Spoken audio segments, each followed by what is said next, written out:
Good evening. Good evening. I would like to call the Thursday, August 21st, 2025 Receivers Meeting with the Public to order. Would everyone please stand for the Pledge of Allegiance? I pledge allegiance to the flag of the United States of America and to the republic for which it stands, one nation, under God, indivisible, with liberty and justice for all. Thank you.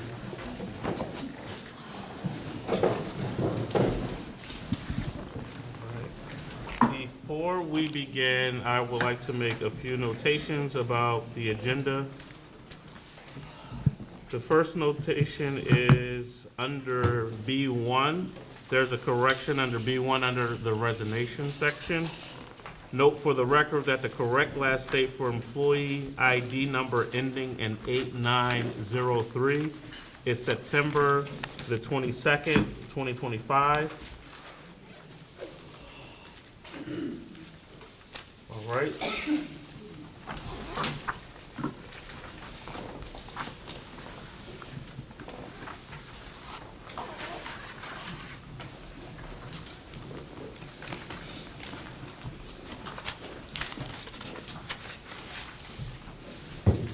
And under B2, the language should read after the final review and approval of the solicitor in PSEA/NEA. All right, so just wanted to make those notes for the record. And we will begin our meeting with our superintendent's report. Thank you, Receiver Nichols. Oh, I'm sorry, Dr. Mumine. That's what I was going to say, but we did discuss that. And also, A16 through A25, point of clarity, we don't want the public to think that each of those agenda items are $1 million each. It is collective of all of those agreements that they will not exceed $1 million. I know that in one section it says $1 million every time, but for the point of clarity, cumulative, ooh, you got it. It is $1 million between all of those agreements. So I wanted to note that for the record as well. And I also wanted to take an opportunity to introduce our new Chief Recovery Officer, Dr. Eric Holmes. Dr. Holmes, we welcome you to the Chester Upland School District family. Look forward to working with you, and you more than certainly can offer some comments for the public if you see fit. Well, thank you. It's a pleasure to be here.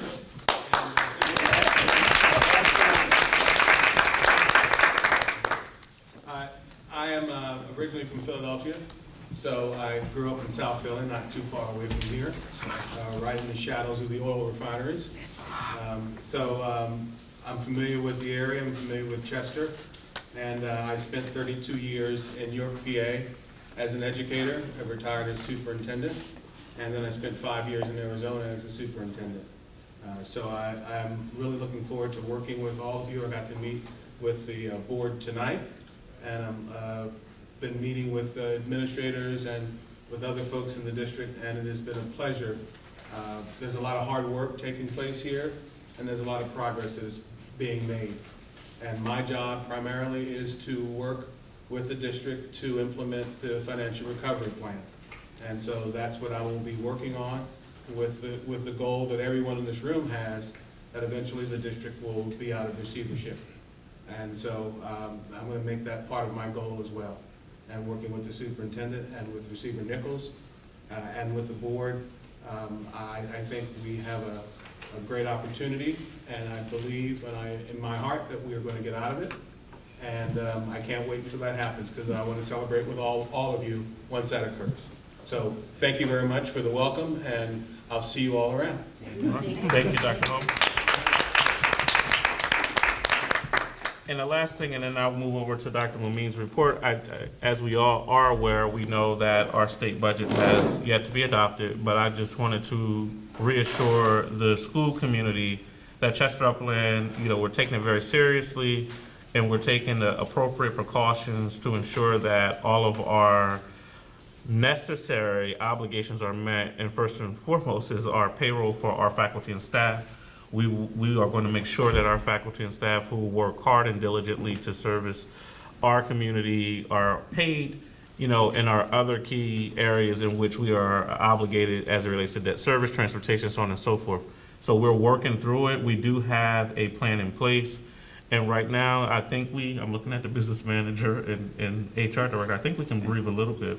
We're sleeping now, but we'll keep our fingers crossed, but we do have a plan in place and we are forecasting appropriately to ensure that our obligations are met. So, Dr. Mumine? Thank you, Receiver Nichols. Good evening, everyone here in the audience today and everyone who may be watching online. So welcome to the 25-26 school year. I have a few updates for you today, and you'll see a change in the presentations over this school year. Over the past 2 years, I've had the opportunity to share a lot of the great things that are happening across the district as well as in schools. And I feel like this year there's an opportunity for you to get those type of updates through our departments as well as our schools, which there will be a link to my e-newsletter that frequently goes out around the activities that are happening. This school year, I like to spend a lot more time focusing on, as what was shared here tonight, the recovery plan, where we are in terms of status of our recovery plan, the work that's being done. Our UVA work, as I've shared, we are going into our second year with UVA around strategic planning, how that aligns to the recovery plan. And then each year I talk about areas of focus for the district as superintendent and giving you updates on those areas. So those are the 3 key areas that I would like to provide updates on throughout the year in our receivers meetings. And again, all of the wonderful activities that are happening across the district, we'll be able to share that through our e-newsletters, if you're able to watch our Clipper channel, as well as link to our schools and their newsletters as well. Next slide. So having said that, our leadership here are the district updates that I'll talk about. So I'll talk a little bit about the leadership retreat, our strategic planning, as I discussed. Again, the areas of focus for the 25-26 school year, our UVA partnership, what that looks like for this upcoming year, a few of the recovery plan updates, and then opening of schools. Next slide. So a few highlights. We actually had held our leadership retreat here in the district at the DCIU, and that was July 7th through 10th. That gave us the opportunity to focus in on our outcomes, understanding how we wanted to move forward in the district, a lot of the work that we have been doing, and the receiver and I and Chief Recovery Officer had the opportunity to open for that session. In addition to that, we were glad to be able to have the school board present, as well as our advisory committee that works with us through our recovery plan, to share our goals across the departments and to get any feedback that we could essentially get around what that work could look like. One of the things we know we wanted to do this year, because we were asked by advisory, what does this look like in terms of every time we have our meetings and we have our agenda items, how is that connected to the recovery plan? So a change that you will see, there will be a document that kind of shares the resolutions that we're presenting to the receiver, along with how it aligns to the recovery plan. So be looking for that soon on our website. Next slide.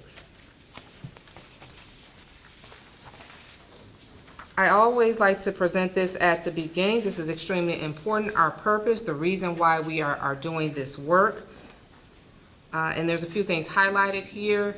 As a team, as we started more than a year ago at UVA, working together with the court change team that has done a phenomenal job, we decided that we wanted to make sure we were addressing inequitable access and what that looked like in terms of parameters of what the district could do and what we could do differently. A part of that is around addressing leadership capacity, enhancing that leadership capacity across the district. So that is what you will see through the work through UVA.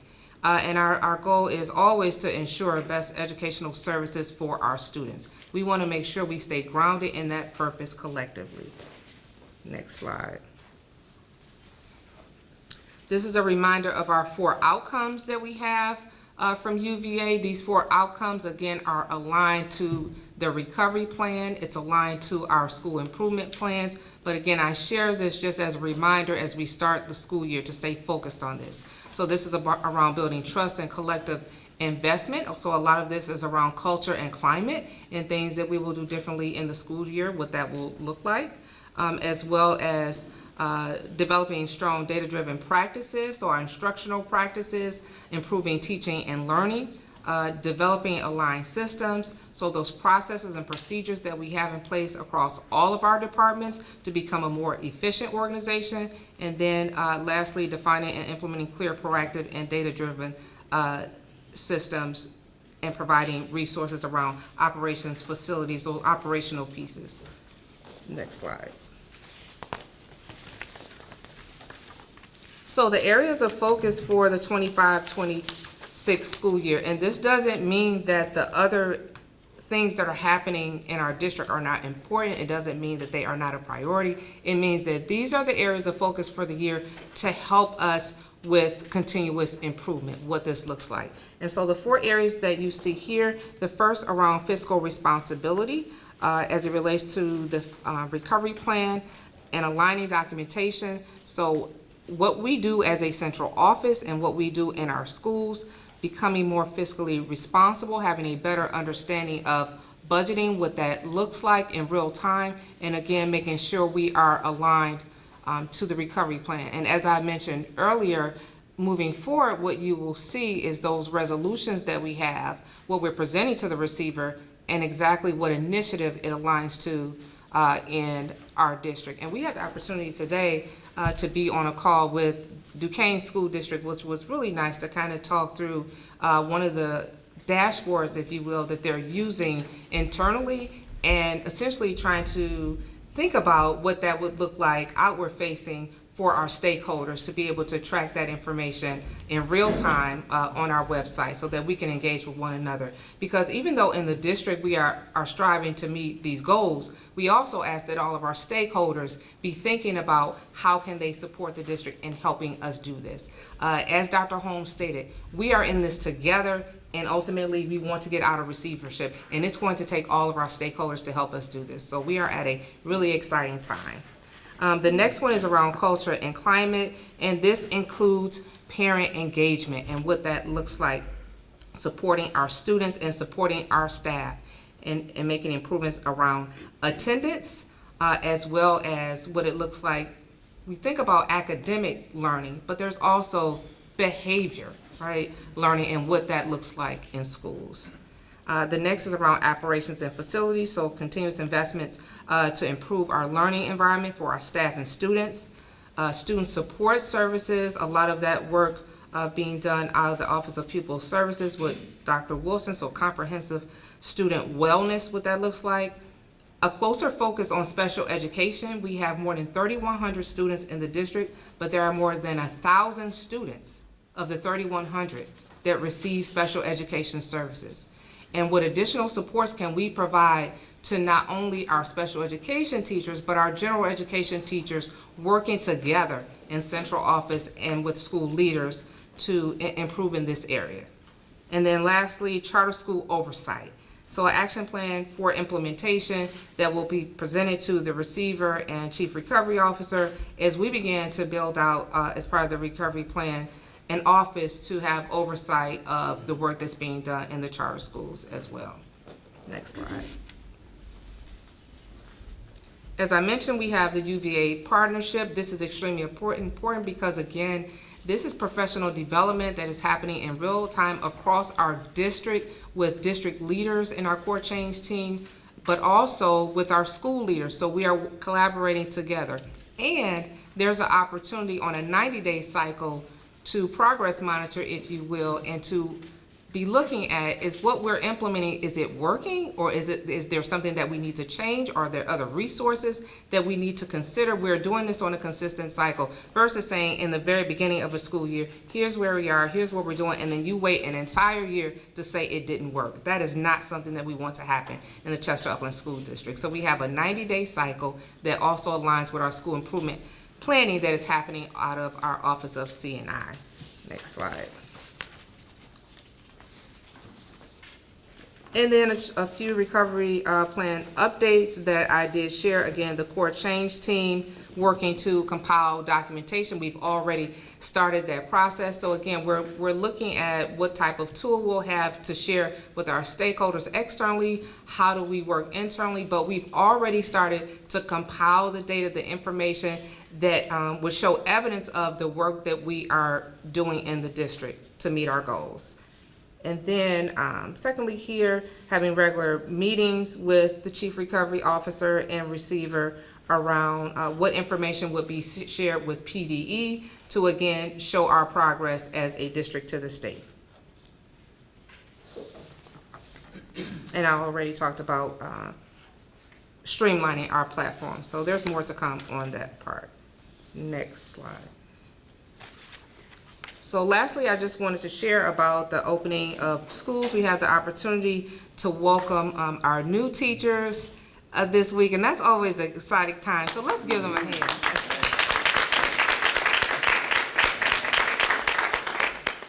Whether they're first-year teachers coming through the door or experienced teachers, we're just glad to have them on our team, and we look forward to supporting them throughout the year.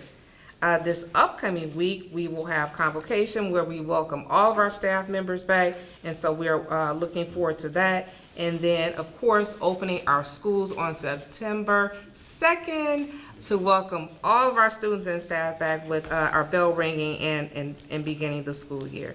So again, I thank you for your time and attention to these things. And again, this is a collective effort. This is something that we're going to do together to be able to get out of receivership. And we look forward to doing that work with you. Thank you, Receiver Nichols. Thank you, Dr. Momin. The event Saturday, I don't know if you want to touch on that. Yes, and then Saturday, we have our back-to-school backpack event, August 23rd. So please join us. Thank you, Dr. Momin. We're excited. We're moving in the right direction. I hope everyone got a lot of rest this summer because we're rolling up our sleeves and hitting the ground running for our new and upcoming school year. I see our student reps aren't with us tonight, so they should enjoy the rest of the summer while they still can. So we'll move on to presentations. Dr. Sutton? No. Okay. I'm good with that. Thank you, Dr. Sutton. But when Thursday night football comes, we'll pack the house. All right, so we will move on. At this point, I will like to approve the minutes from the previous meeting held on June 18, 2025. The minutes of the previous meeting held on June 18, 2025 are hereby approved. I will assure each of you that those minutes, Dr. O'Reilly, as I found out what the issue was, I see the minutes, they come to me, I get an email, so I review them, but I didn't know it's a feature that you have to click on so that everybody else can get them. Dr. Plessis keeps telling me I shouldn't be the super admin in that thing, but I am, so I know how to fix it now. I'll make sure that you get the minutes. Public comment on both action items and general public comment.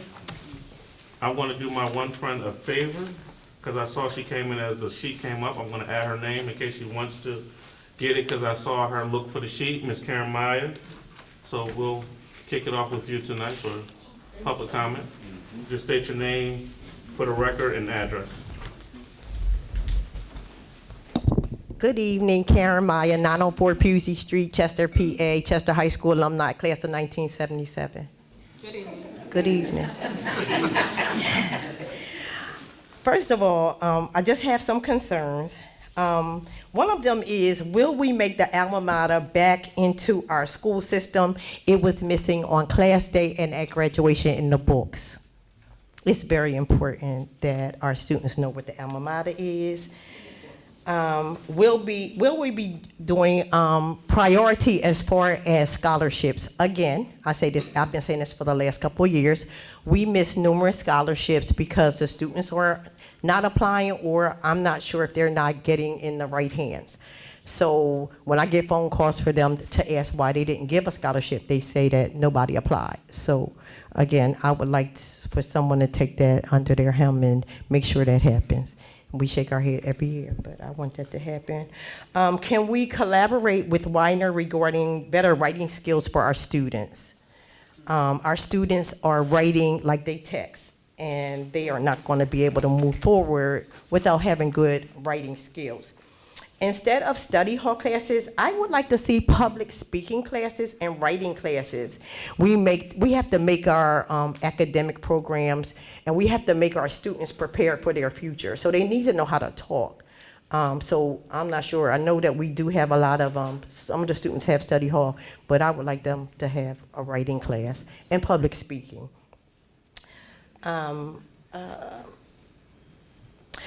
My last thing is I am hoping that 2025 and 2026, the big word around here will be accountability. So I'm hoping that you will make people accountable on all ends from the top to the bottom. This year was a tough year. I've seen a lot of flaws, and I don't want to see them again. Thank you so much. Thank you, Ms. Meyer. No problem. Ms. Murto?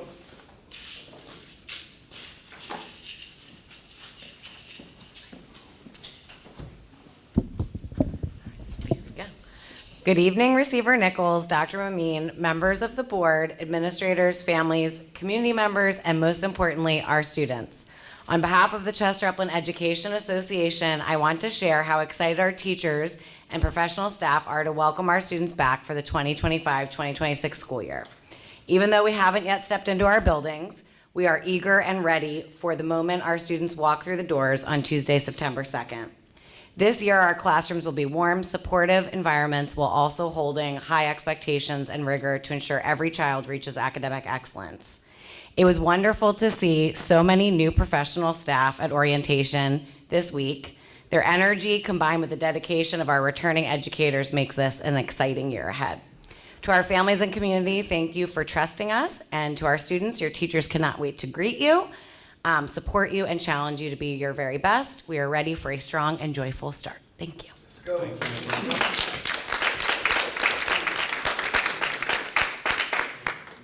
Ms. Trina Johnson?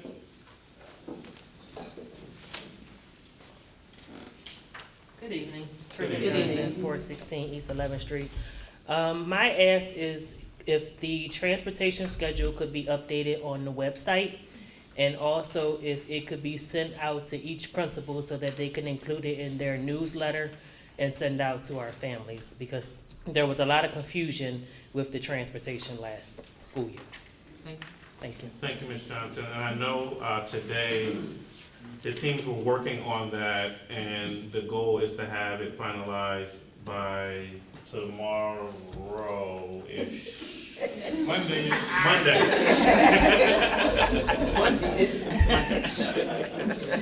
All right. Ms. A. Jean Arnold?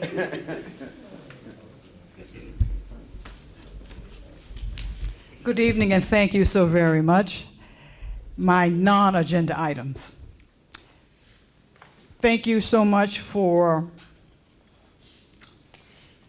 Dr. Eric Holmes being here.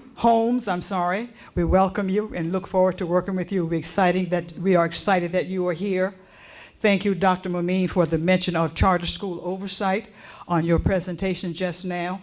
That is something that we know we need to do, and I'm so excited that it is intentionally on your slide and you're talking about action plans and progress reports and that sort of thing. A number of our students across the country, we are hearing, are not interested in going to college. And that will affect us here.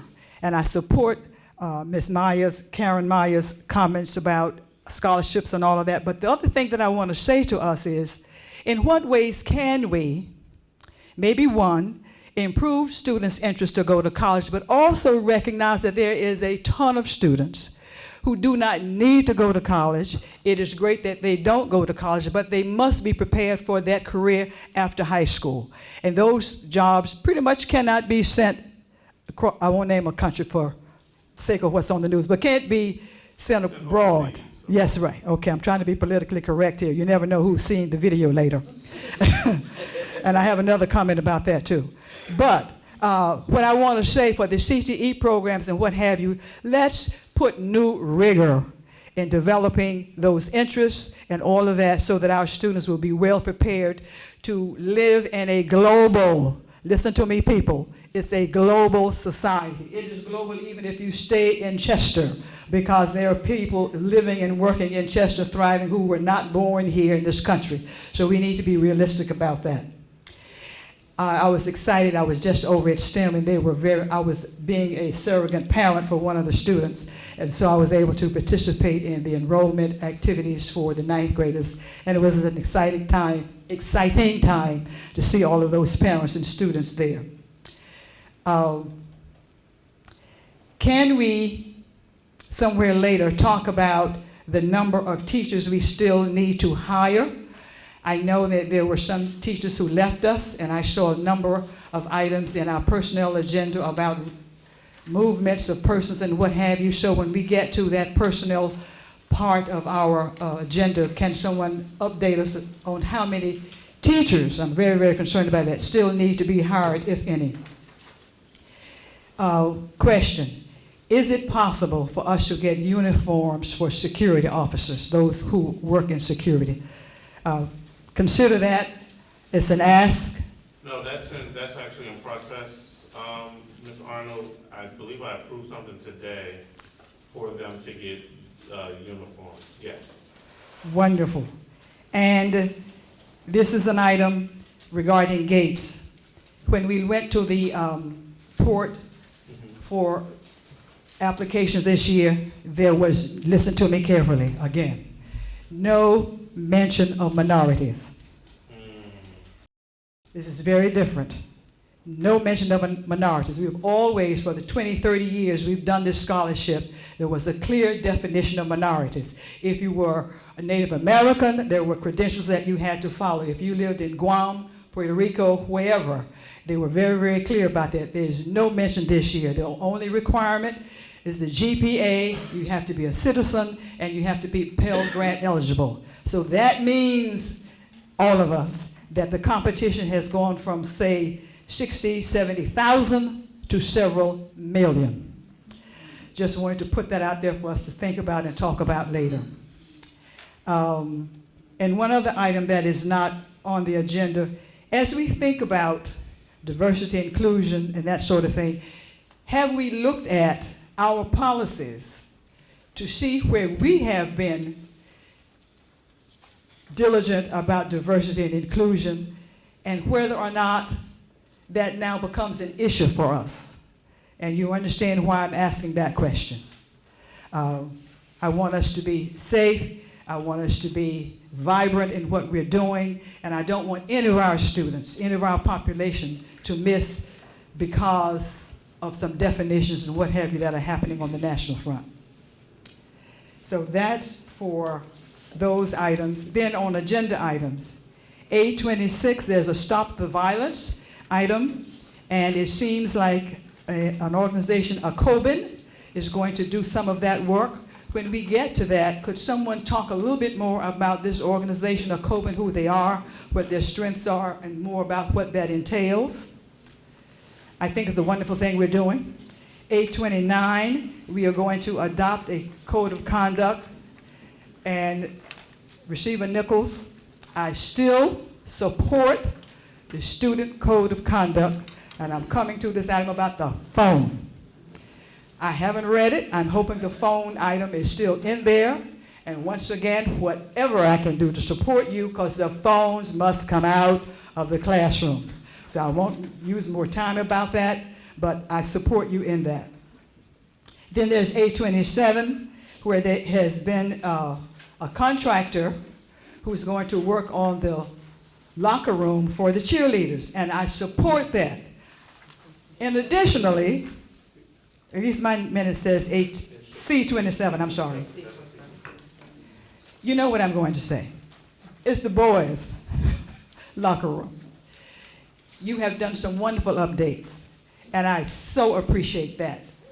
But it still, in my opinion, has a gap between where it should be, and I saw no contract to deal with that. There's the floor in the library. I'm going to be quiet. No, I'm sorry, Ms. Arnold, because I see that athletic director Bill is back there, but that contract is still open. We had already approved that.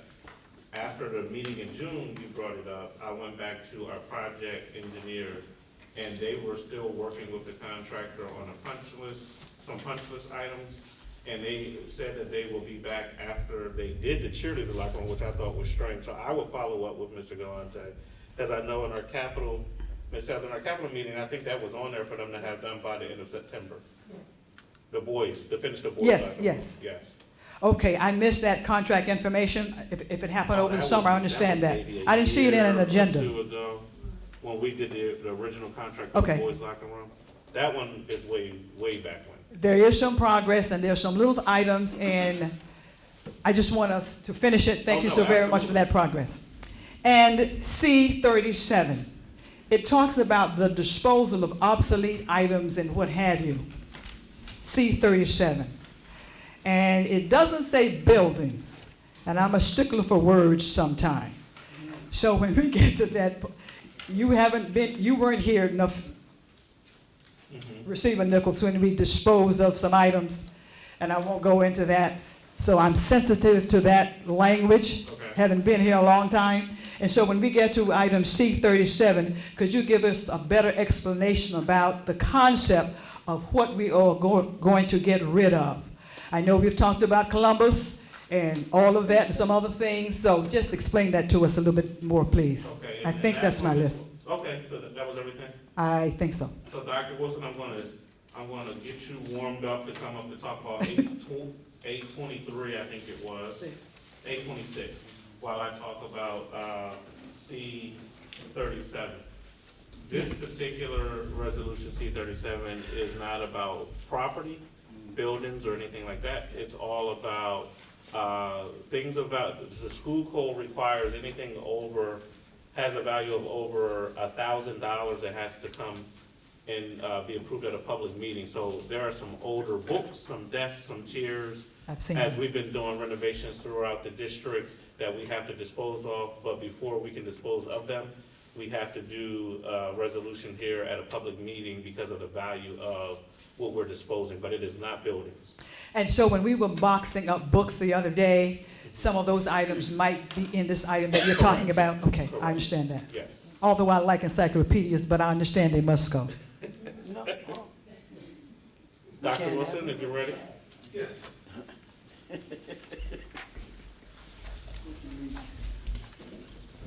Good evening, everyone. Good evening.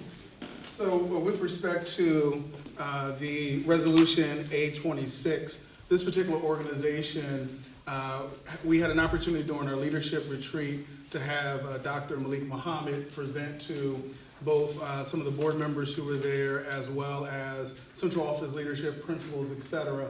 And so really the work is coming from a culturally responsive perspective, so that we can ensure that our students, with respect to restorative practices, have an opportunity to, one, engage in tier one supports. So what that looks like is, in the context of the code of conduct ultimately, is that we want to make sure that teachers, staff, climate, et cetera, are focusing on producing those positive relationships with students, that there's opportunities to build on some of the work that's already done around SEL, et cetera, but also doing a deeper dive, because oftentimes with PBIS and some of the other initiatives that we have, if, excuse the expression, but there's been a situation where students cursed you out on a particular day, it's very difficult to then award that student's positive behaviors. And so the restorative practices really looks at how we can examine harm that's being done as a result of some of the interactions that occur. And not just harm from the perspective of, the traditional sense in terms of victim offender, that sense, but and within the context of the whole class and school community. And so there are specific schools, as you can see, Toby Farms, STEM, and Chester High School, that we're starting that work. The goal is that this does not replace in any way the code of conduct, but help support how we can ensure students are appropriately behaving, and then also understanding educators' roles in that process. So when a negative interaction occurs in the classroom, how is that being addressed? So that when it's small, it can be addressed before it gets at a much larger level. And so what we want to ensure is that we're equipping educators with the tools, the resources, but on a proactive sense rather than a reactive sense, to be able to support that. So this is an ongoing professional development. There are specific coaching days, there are leadership walks. In different schools, the model will look a little bit different based upon the needs of that school building, but our goal is to be able to build upon that in future years. And so again, Malik Muhammad's work is pivotal in setting the foundation for that. So you'll see within the code of conduct, we reference that. Again, and it's not completely taking the place of suspensions or anything like that. There are certain specific actions that may warrant a suspension, but ultimately we know we're not going to suspend our students to better behavior. So how do we engage in those appropriate relationships to ensure that students are more successful? And then, if I can just say something about the cell phone policy. So I do want to make sure that, we continue to dispel the myth that we do not have a cell phone policy. We have a cell phone policy, and it is in the electronic device policy that the district already has. It's policy 237. The board has approved. The board has, under Dr. Momeen's leadership, has made revisions to that. And ultimately, what we can continue to have the conversations around how we enforce that, the administrative procedures around that. And so in conversations with building leadership, really making sure, again, we don't need a separate cell phone policy. We need to make sure that we're enforcing the policies that we have, but then we're also taking into consideration how things may have changed over time. But there is a strong policy that is there. We just have to work with each building leader, with each student, of understanding the purpose behind that policy ultimately is to keep them safe in many different ways, and then how we can ensure that if there are adjustments to that policy, that is done through the policy committee. So again, policy 237 is our electronic device policy, which not only covers cell phones, but all electronic devices, including computers. And I think that was the last of the items. Correct. Yep.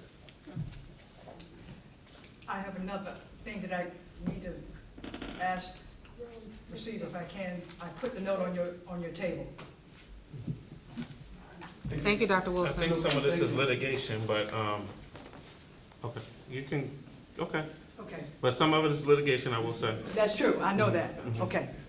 For the public, I have 3 questions that are kind of involved, and I don't necessarily expect an answer tonight, but I want to put it on the record. One of them is, did the district comply with the settlement agreement and side letter to renew September 27, 2024, the CCCS charter for the period July 21, 2026 through June 30, 2031?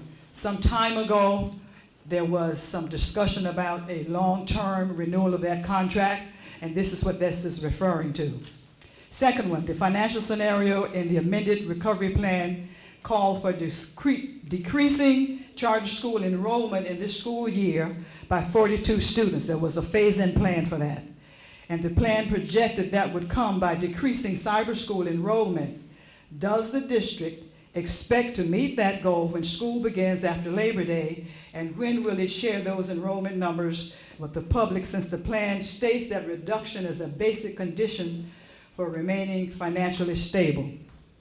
Then the other question is, and the last one is, did the district meet its goals in increasing attendance and of increasing its graduation rate last year?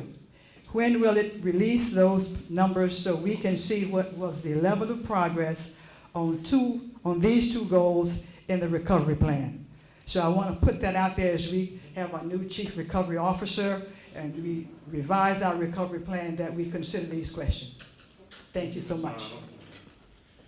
Dr. Pless, I don't want to put you on the hot spot, but did you want to address anything related to staffing levels? I don't know, I know your numbers change literally daily, so I don't know if you I have had any. the notes for, do you want me to just do that or the other questions that she asked? Whatever you feel comfortable. If you have them all, answer them all. So all of the district's vacancies are posted online under the HR page.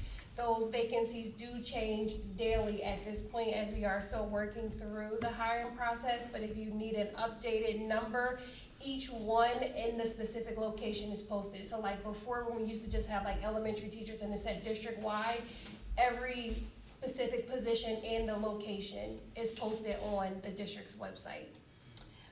You asked a question about the school safety officers, school safety officer uniforms. So per their collective bargaining agreement, all school safety officers will receive 2 long sleeve shirts and 2 short sleeve shirts, which we are in the process of putting that together. So they will get that as like a little welcome bag when they come back next week. The district also has a reimbursement policy now for them where we reimburse them up to $100 for non-slip shoes.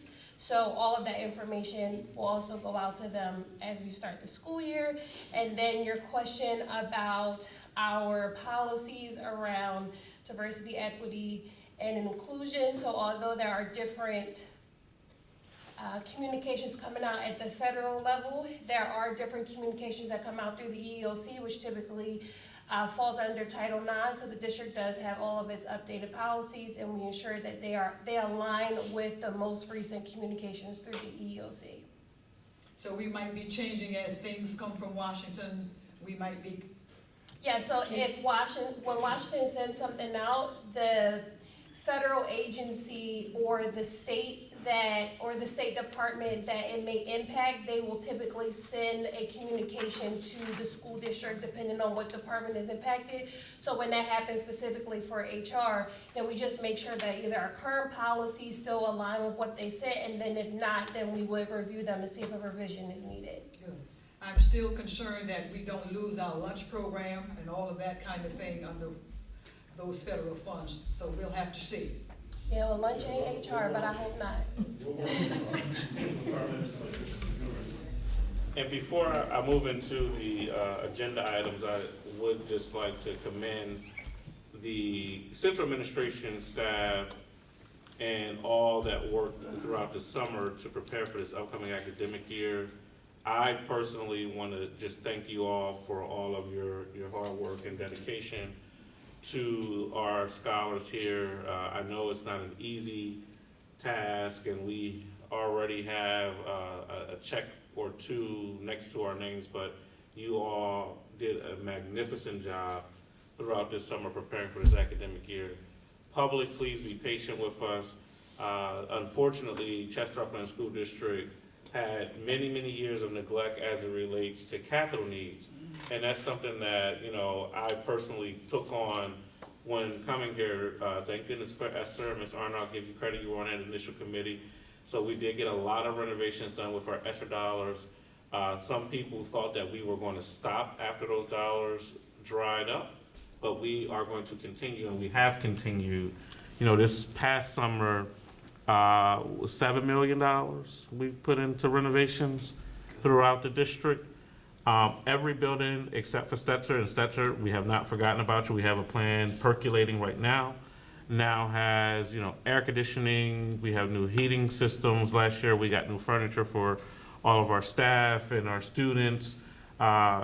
We've been walking around buildings yelling and screaming to ensure that everything is going to be open on time. We only have that short window to do a lot of the work. I know that our teachers are eager to get in so that they can decorate their classrooms, but I want to make sure that you, our teachers, faculty, staff, and students are coming back to a clean environment. You know, so we're working hard on that, so just be patient with us as we're at the end of it all. There's a walkthrough tomorrow. I am wearing Timberland boots and sweatpants in case I have to do something real quick and fast. But we're going to get it done so that we can open this school year off on a right note. And we're going to continue our capital projects. There are many, many more projects to come. Ms. Hales, I tip my hat to you. Ms. Hales, I just send her grants and say, you need to write this today. We need to get the money in so that our school community can get what they deserve, because you all deserve it. And we have to recruit and attract students here, and that's what we're going to do. We're going to increase the enrollment around here. So again, I commend you all and thank you for your hard work and dedication throughout this summer. For some people think, I know when I took the job, my wife said to me, why are you going to work? School's over in June. I said, the fun begins in June. You have to work throughout the summer to prepare for the next school year. So I commend you all and thank you for that. At this time, we will move on to our education agenda. Education agenda items A1 through A40 with the remarks made at the top of the meeting are hereby approved. Again, education agenda items A1 through A40 are hereby approved. Moving on to our personnel agenda with the comments made at the top of the meeting for corrections. Personnel agenda items B1 through B5 are hereby approved. Personnel items B1 through B5 are hereby approved. Moving on to our business agenda. With the corrections noted at the top of the meeting, Business agenda items C1 through C42, they are hereby approved. Business items C1 through C42 are hereby approved. All right, with that, again, would love to see everyone here on Saturday, either 10 10. o'clock. Oh, maybe. Not 10 to 11? I thought I was 10 to going to 2. sleep in, Mr. Hand. No, I'm up by 6 on a Saturday for whatever reason. No. 10 to 2 here at Chester High School. We welcome you all to come out. You know, I know Ms. Murto and her team will be here, building leaders will be here, community partners, you know, Ms. Bowser and her team, Dr. Quest and her team. We're excited, and again, welcome all of our scholars out to get free information, free book bags, free food, free fun. Meet your building leaders so that we can talk about the upcoming school year. We're excited about it. So we will see you Saturday. And outside of that, enjoy your evening. This meeting is adjourned.